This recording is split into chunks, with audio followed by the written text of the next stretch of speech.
Welcome to Kenjita TV. Di video kali ini, aku mau bahas kasus yang lagi trending banget mengenai aktris dari Korea Selatan yang bernama So Ye Ji. Gak usah lama-lama lagi, mari kita kupas tuntas sekarang juga. Sebelum masuk ke topiknya, aku mau kasih tahu kamu dulu nih sedikit info tentang So Ye Ji. So Ye Ji lahir pada tanggal 6 April tahun 1990. Saat ini ia berusia 31 tahun. Ia memulai karir aktingnya pada usia 23 tahun dalam sitkom Potato Star di tahun 2013. Kemudian diikuti dengan peran utamanya dalam drama sejarah The Night Watchman's Journal di tahun 2014 dan film thriller yang berjudul Last di tahun 2015. Lalu ia membintangi berbagai film dan drama. Yang terbaru dan populer belakangan ini adalah dramanya dengan Kim So Hyun yang berjudul It's Okay to Not Be Okay. Oke, sekarang kita mulai masuk ke topik utamanya.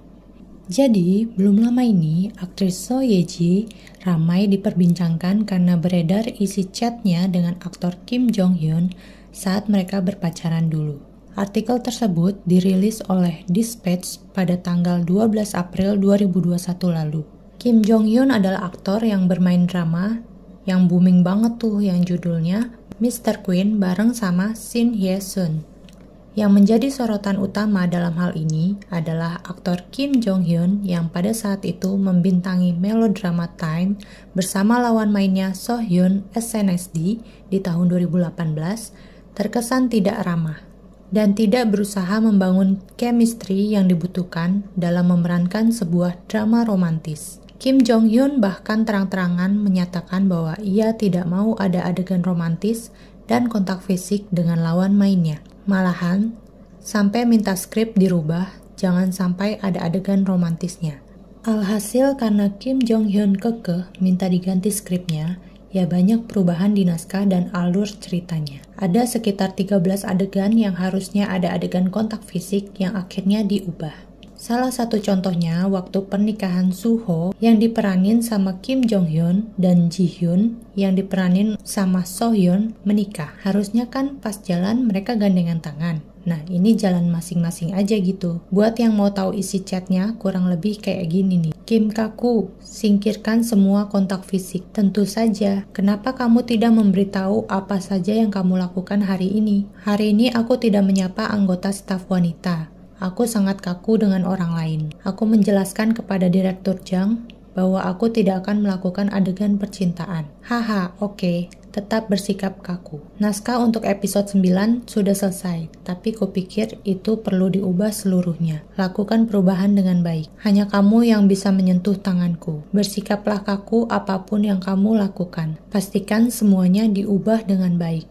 Tidak ada kontak fisik. Tentu saja, Kim Kaku. Apakah kamu bisa melakukannya dengan baik? Tentu saja, teaser dilakukan oleh asisten sutradara wanita.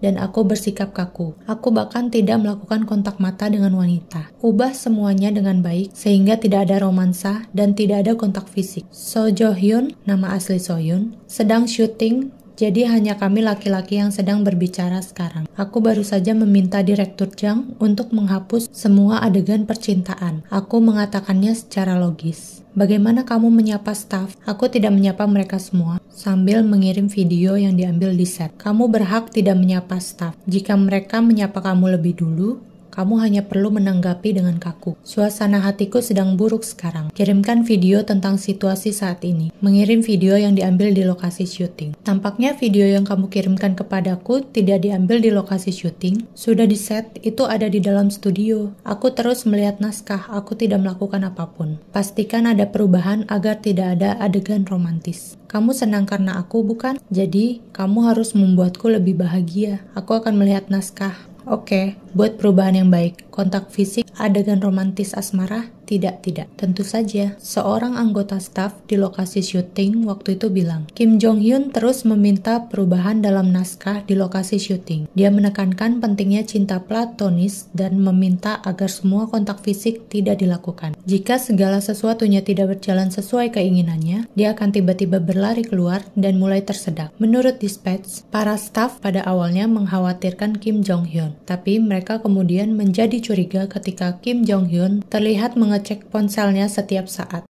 Yang ramai dibicarakan netizen adalah pas konferensi pers Drama Time, si Kim Jong Hyun kayak menolak untuk digandeng sama So Hyun dengan muka yang gak ngenakin. Akhirnya, pada pertengahan syuting di episode 4, Kim Jong Hyun mundur dari Drama Time. Penjelasan dari agensinya, alasan Kim Jong Hyun mundur dari drama itu karena terlalu mendalami perannya sampai-sampai dia mengalami eating disorder dan sleep disorder. Karena hal itu, akhirnya jalan cerita dramanya banyak yang harus diubah. Pemeran utama wanitanya, So Hyun, itu menjadi sendiri tanpa pasangan sampai akhir cerita. Menurut kesaksian kru drama, waktu itu So Hyun banyak menangis di lokasi syuting karena sikap Kim Jong Hyun yang dingin dan bahkan enggan menatap matanya So Hyun. Nah, setelah chat antara Kim Jong Hyun dan So Ye Ji beredar, banyak yang mengira sikap Kim Jong Hyun ini didasari oleh pengaruhnya So Ye Ji yang saat itu adalah pacarnya. Padahal, di waktu yang sama, So Ye Ji juga sedang syuting drama Lawless Lawyer yang justru banyak adegan romantisnya. Banyak adegan pegangan tangan, pelukan, bahkan ciuman antara So Ye Ji dan lawan mainnya Lee Jun Ki. Kim Jong Hyun sudah merilis surat permintaan maaf pada tanggal 14 April 2021 melalui agensinya. Dia bilang sangat menyesal karena mengecewakan sutradara, penulis, sesama aktor, dan para staf. Ya, intinya Kim Jong Hyun sudah sadar akan kesalahannya dan meminta maaf dengan tulus karena ketidakprofesionalannya. Setelah kasus ini ramai diperbincangkan, mulailah banyak yang memandang So Ye Ji dengan pandangan yang negatif. Bahkan, cerita-cerita masa lalunya banyak bermunculan. Mulai dari cerita-cerita dengan mantan-mantan pacarnya, sikap kasarnya kepada orang lain, bahkan sampai sifat aslinya pada saat masih sekolah. Kita mulai dengan cerita percintaannya dulu. Jadi, dia ceritanya sering cinlok sama lawan mainnya dalam film atau drama, bahkan sama kerabat mantannya. Cerita yang pertama, di tahun 2014, So Ye Ji ada main film judulnya Night Watchman Journal dan lawan mainnya di situ adalah Yuno dari TVXQ. Mereka diisukan menjalin hubungan, tapi setelah mereka menjalin hubungan, Yuno sikapnya tampak berubah drastis. Dari yang awalnya ceria dan ramah, suka menyapa, dan bahkan ngobrol sama semua staf, jadi pendiam, murung, gak mau ngobrol lagi sama staf-staf, dan kelihatan kayak tertekan sampai berat badannya turun drastis. Bahkan ada kabar kalau Yuno sempat lompat ke jalan setelah putus dari So Ye Ji. Jadi kayaknya dia stres berat dan berniat bunuh diri gitu kali. Agensi dari Yuno maupun So Ye Ji menyangkal bahwa mereka memiliki hubungan. Setelah So Ye Ji putus dari Yuno, dia dikabarkan berpacaran dengan sahabatnya Yuno, yaitu Son Ho Jun. Banyak yang mengira So Ye Ji ini sengaja memacari Son Ho Jun yang notabene adalah sahabatnya Yuno supaya hubungan antara Yuno dan Son Ho Jun menjadi renggang. Tapi sekarang hubungan Yuno dan Son Ho Jun udah baik-baik aja. Di tahun 2018, So Ye Ji main drama sama Kim Jong Hyun dengan judul Remembering First Love. Nah, di sana cinlok lagi nih ceritanya. Setelah selesai syuting drama itu, mereka mulailah syuting drama lainnya masing-masing. Tapi, So Ye Ji banyak mengatur dan melarang Kim Jong Hyun bahkan sampai ke perannya dalam Drama Time. Seperti yang udah diceritain sebelumnya ya, kasusnya seperti itu. Setelah itu, di tahun 2020, So Ye Ji bermain drama bersama Kim So Hyun yang berjudul It's Okay to Not Be Okay. Di sana mereka cinlok juga dan dikabarkan menjalin hubungan. Sampai-sampai So Ye Ji pindah ke agensi yang sama dengan Kim So Hyun. Setelah mereka dikabarkan putus, So Ye Ji dikabarkan menjalin hubungan lagi dengan bos dari agensinya itu. Yang lebih mencengangkan lagi adalah bos dari agensinya itu ternyata adalah kakak sepupunya dari Kim So Hyun. Sekarang, statement yang dikeluarkan untuk berita So Ye Ji dituliskan oleh bos agensinya tersebut. Terus, ada cerita dari para staf yang pernah bekerja dengan So Ye Ji bahwa So Ye Ji suka berlaku tidak baik seperti berteriak, mengutuk, sampai mengancam para staf. Dia juga seorang perokok yang suka merokok di mobil dan menyuruh staf untuk membeli banyak rokok. Saat staf melakukan kesalahan sekecil apapun, dia akan berteriak sambil meniup asap ke wajah staf tersebut. Dan ada lagi cerita dari teman sekolahnya dulu kalau So Ye Ji ini suka membuli anak-anak lain. Dia pergi kemana-mana dengan bergerombol. Ketika dia nggak suka dengan seseorang, dia akan mulai memukul dan memperlakukan mereka seperti barang miliknya. Netizen juga mulai membahas lagi omongan-omongan yang pernah So Ye-ji omongin. Kayak pas dia lagi jadi bintang tamu di Knowing Brothers. So Ye-ji bercerita saat ia masih kecil, ia dan keluarganya pergi naik gunung di akhir pekan. So Ye-ji dan kakaknya merasa bosan, jadi mereka memutuskan untuk bermain batu gunting kertas dalam perjalanan turun gunung. Kakaknya berjalan mundur dan So Ye-ji berjalan maju. Ketika di belakang kakaknya terdapat jurang dan So Ye-ji tahu itu, dia nggak mengatakan apa-apa. Katanya, dia terlalu takut untuk bicara. Dia cuma terus bermain sambil bilang hati-hati. 너무 무서워서 말이 안 나오는 거야. 그래서 속으로는 언니 조심해를 계속 외치는데 내 입에서는 가위바위보 했는데 언니가 실제로 낭떠러지에서 다 떨어진 거야. Kemudian kakaknya terjatuh ke jurang. So Ye-ji mendengar suara jatuh yang keras tanpa ada terdengar teriakan. So Ye-ji tidak bisa melihat ke bawah jurang. Jadi ia hanya memanggilnya, tapi tidak ada jawaban. 언니 이러는데 아무 소리도 안 들리는 거야. 그래서 내가 언니 죽었어? 이렇게 했어. 나는 어리니까. 야 무슨 공포. 야 공포 아무도 아니야. So Ye-ji mengira kakaknya telah mati karena terjatuh ke dasar jurang. Lebih tepatnya itu adalah tebing batu. Kemudian So Ye-ji menangis putus asa. Lalu terdengar suara dari bawah yang berisi makian dan umpatan. Member-member Knowing Brothers tertawa terbahak-bahak mendengar cerita itu. 주저앉으면서 울고 있었어. 어떡하지 했는데 갑자기 어느 순간 욕이 막 날라오는 거야. 야! 야!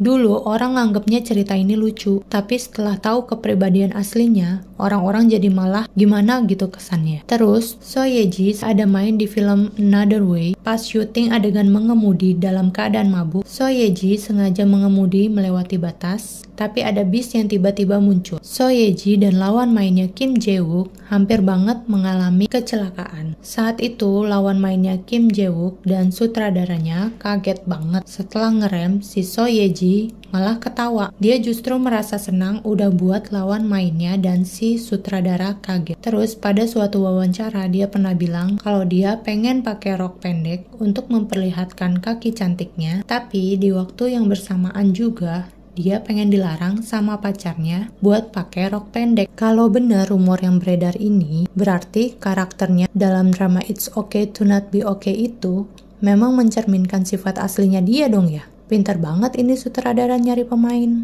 Setelah skandal dan berita-berita negatifnya mencuat, akhirnya berbuntut panjang terhadap karirnya So Ye-ji. Banyak kontrak yang dibatalkan, dan bahkan So Ye-ji harus membayar denda mencapai ratusan juta won atau miliaran rupiah. Ia juga mundur dari perannya dalam drakor yang berjudul Island. Dan dalam film terbarunya yaitu Recalled, So Ye-ji tidak hadir dalam press conference-nya. Pada tanggal 13 April 2021, agensi dari So Ye-ji merilis pernyataan resminya terkait dengan rumor yang beredar. Intinya, mereka tidak menyetujui opini bahwa aktrisnya mengontrol Kim Jong Hyun dalam perannya. Dan mereka mengonfirmasi pihak Kim Jong Hyun bahwa sikapnya dalam syuting drama Time tidak ada kaitannya dengan So Ye-ji. Jadi begitulah cerita mengenai skandal aktris Korsel So Ye-ji. Semoga teman-teman puas dengan penjelasan dari aku dan jadi tahu beritanya secara keseluruhan. Kalau menurut aku sih, apapun pemberitaannya, ya kita nggak perlulah bersikap berlebihan. Itu kan urusan pribadi orang itu. Kalaupun benar sifat dia nggak baik, ya semoga cepat mendapat hidayah untuk berubah menjadi pribadi yang lebih baik lagi. Kita sebagai netizen yang budiman, cukup nikmatin aja karya-karyanya. Oke, thank you buat semua yang udah nonton video ini. Jangan lupa subscribe YouTube channel Kenjita TV dan nyalakan lonceng notifikasi supaya kalian tahu kalau kita ada upload video terbaru. Like video ini kalau kalian suka, komen pendapat kalian mengenai kasus ini, dan share video ini ke teman-teman kamu. Siapa tahu mereka juga penasaran sama beritanya. Bye-bye.